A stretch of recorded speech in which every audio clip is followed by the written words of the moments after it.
Welcome back. You're watching NBS Alive at 1 for those who have just joined us for taking stock. Some of the stories beginning to take shape in the corridors of current affairs as we head into the weekend. And you know, the censure motion for the State Minister for Lands, Persis Namuganza, has been one that has shaped this week's news. Now, the Select Committee scrutinizing the censure motion against the minister has interacted with Amos Okot and Dan Kimosho as witnesses, presenting more evidence to substantiate their case against the minister over indiscipline. Now, guess what?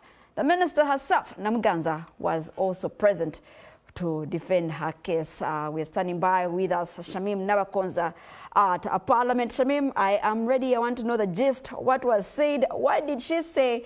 And what was this evidence that was presented? Many thanks to you, Victoria Bagaya. The minister herself was not present in person, but she sent a lawyer from Pande and Mwanje Advocates, and that is Counsel Pande Norman, who represented Persis Namuganza, the Honourable Minister, who in this case is a defendant, and the committee up to now still maintains that she's innocent until the evidence that those that accuse her of misconduct and misbehavior prove to the committee beyond reasonable doubt that she indeed committed those cases, or she, at this point, all the acts that she has been involved in amount to such charges of misconduct and misbehavior. Now, what was contradictory to the committee is the matter of fact that the lawyer, while he came in person to represent, he did not have written instructions saying what made his appearance was a short notice, and so he only had to bring the files he had with himself to the committee as presented to him by the minister, but also he could not at least get to the minister to have probably a write-up or a written instruction that would ascertain to the committee that actually he is representing the minister. So up to now, the committee seems undecided on whether actually this is a representative of the minister or not. But what the matter of fact remains is that the minister is still expected to appear in the committee, and what the chairperson of this very committee, Mpaka Mwine, says is that the minister has been given more time at least to appear, because she was expected yesterday to just come and observe as the witnesses were giving in their submissions of the evidence. But equally today she had chance to come and given her defense, but also to cross-examine those that have evidence against her, which at this point did not happen. And the committee gave her up to about Tuesday to come and still make her case, defend herself against the misconduct and misbehavior. As of yesterday, you realize, Victoria Bagaya, that at least the petitioners, Amos Okot and the other people that support his motion, sort of tried to change the motion to add what you would call other charges which are not part of the censure motion that speaks to misbehavior and misconduct. What they wanted to add was abuse of office, which the committee in that case did not agree to. What we can tell you as of now is that they still expect the minister to come, make her case, look at the evidence that is tabled against her, but there's sort of not anybody would want to call it a sort of a move of defiance within equally the lawyer, but what the lawyer told the committee, even when they wanted to present to him the evidence that was tabled against the Honourable Minister, is the fact that he cannot take the evidence to his client because the client did not at this point instruct him to take any evidence to her, but only to come and bring that particular file that he had that speaks to the matters of misconduct and misbehavior at this point. Back to you, Victoria Bagaya. Shamim, wasn't it the similar circumstance, or one of the reasons why they're accusing her of indiscipline is refusing to show up in a committee where they're investigating the land issue, where there is, of course, allegations of fraud and money being taken? Isn't it the same scenario we're seeing ourselves in? What do you make of this?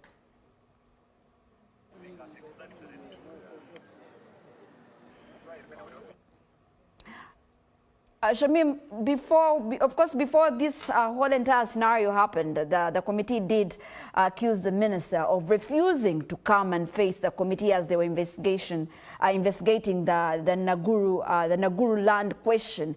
Now we're seeing her not coming again. Do you think maybe this could be what they are referring to as indiscipline? What do you make of it?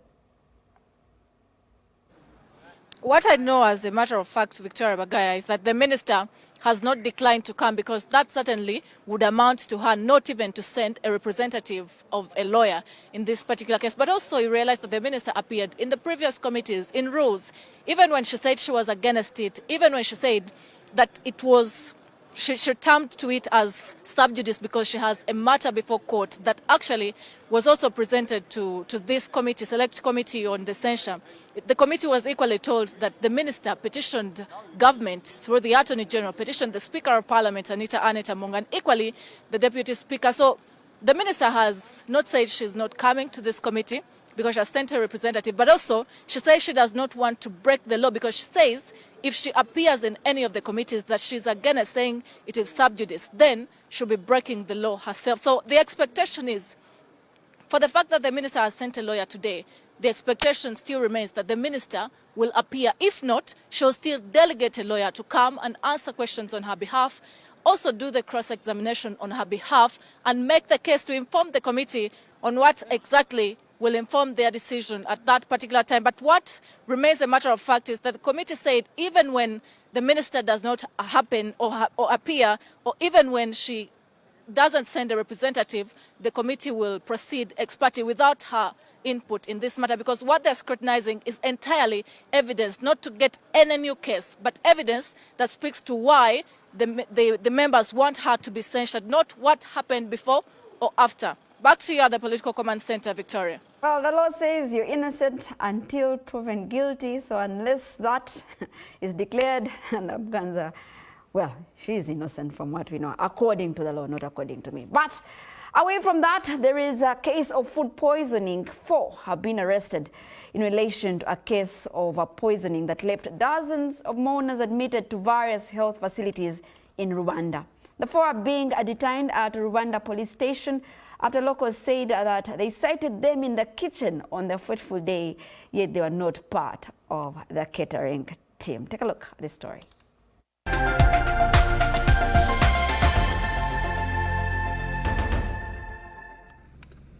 After the funeral of a resident in Rwanda, several mourners were rushed to health facilities after they developed complications from the food they had eaten at the function. The situation has, however, prompted suspicions that have seen 4 residents in the area arrested.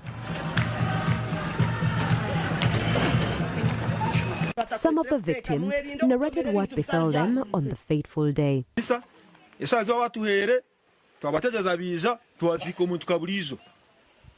Hatutwahereze emera yabera cyasigere batakusho baragiraki baragaburira abantu aba batakafungwire aho naho natwe twezire nkabebembezi n'abamaramizo twafungura amerejo yaha muhero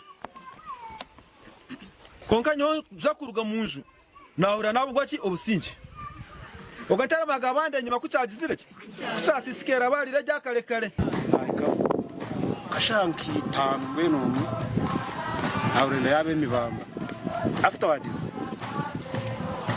naurenda kwejuni naza mutoire 2 times roughly kashamwenda ndi mu business ngwe kuri abantu bishobora cyangwa ngesha abantu bagiye kubona bari kushasha dokitagwa yarugayo umwari gwa yonje ati bije none nashaka kubashanga clinic kuko nari sibire ngenu ndi kushasha imere naye kunajija nagwara nyu n'umukazi saza mu baro twagiraki batumubaza baturagura twakira. Security in the area recorded over 80 among the victims of the poisoning.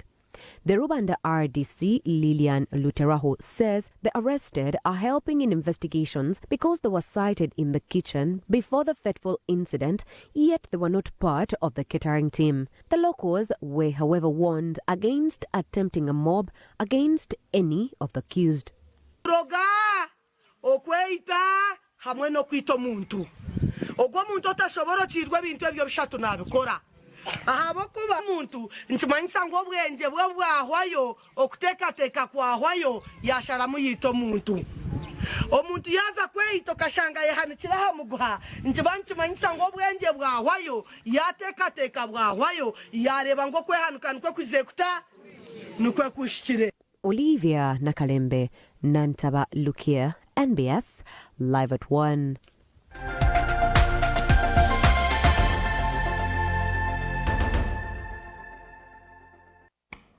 Well, that's how NBS Live at 1 comes to a conclusion, but not to worry. We're cooking, we're baking in the kitchen, many would say. The details, more detailed reports will be coming in our subsequent bulletins, but first, we'll give you the updates at 4:45, so look out for that. Victoria Bagai Chigundi is my name. Good afternoon.